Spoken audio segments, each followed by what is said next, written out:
Hi guys, welcome back to my channel. Welcome back to one more vlog. ముందుగా మన channel ఎవరైనా first time చూస్తున్నట్టయితే please subscribe చేసుకోండి. ఈ రోజు అభికి స్నాక్స్ గా ఫ్రెంచ్ ఫ్రైస్ చేద్దామని ప్రిపేర్ అయ్యాము. సో ఇది ఆల్రెడీ ఫ్రోజన్ కదా, ఫ్రిడ్జ్ లోంచి ఇప్పుడే బయటకు తీసాము.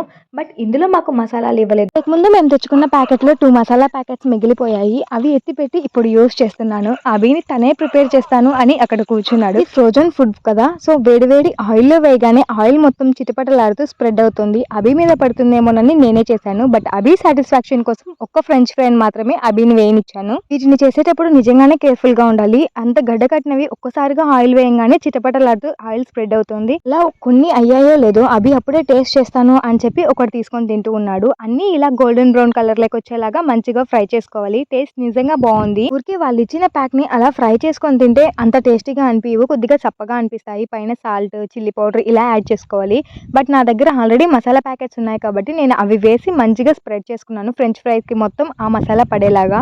అప్పుడు టేస్ట్ బాగా అనిపించింది. మనం మళ్ళీ సపరేట్ గా ఎక్స్ట్రా సాల్ట్ ఇలాంటివి ఏం వేయాల్సిన అవసరం ఉండదు. ఆ మసాలానే సరిపోతుంది. మనం ఏ స్నాక్స్ తిన్నా కంపల్సరీగా సాస్ అయితే ఉండాలి. మా ఇంట్లో అది కన్ఫర్మ్ గా ఉంటుంది. సో ఇవి ఐరా కోసం. ఐరాకి మసాలా వేస్తే తినదు. అందుకే అభి అయితే ఫుల్ గా ఎంజాయ్ చేశాడు ఈ ఫ్రెంచ్ ఫ్రై. స్కూల్ నుంచి వచ్చాక ఏదో ఒక స్నాక్స్ చేసి ఇలా ముందర పెట్టుకొని అందరం కలిసి కూర్చొని అలా మూవీ చూసుకుంటూ తింటూ ఉంటాం. ఇలా చేయడం వల్ల కిడ్స్ తో కూడా మనం కొంచెం టైం స్పెండ్ చేసినట్టు అనిపిస్తుంది. అదొక ఫీలింగ్ అన్నమాట. సో మీకు ఈ వీడియో నచ్చితే తప్పకుండా లైక్ చేసి, షేర్ చేసి, సబ్స్క్రైబ్ చేసుకోండి. అలాగే పక్కనే ఉన్న బెల్ ఐకాన్ కూడా క్లిక్ చేయండి. మళ్ళీ ఇంకొక వీడియోతో కలుద్దాం.